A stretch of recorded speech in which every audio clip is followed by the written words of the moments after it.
Welcome to the last breakfast. Please enjoy the video.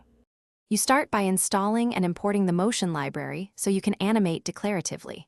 First, run npm or yarn to add framer motion, then import motion in the component file.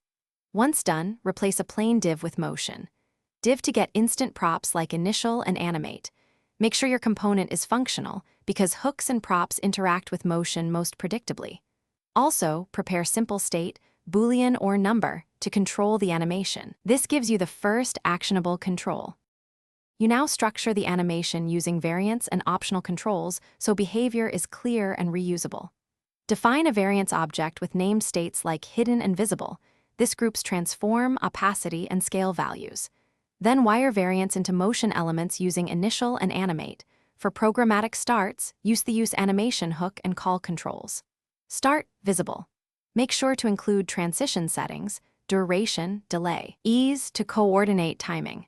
This step turns isolated motions into predictable, testable sequences across components. You finish by composing animations into the UI and adding reliable triggers and fallbacks.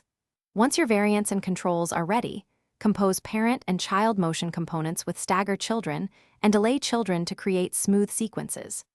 Trigger animations from state changes, route transitions, or an intersection observer for scroll-based reveals.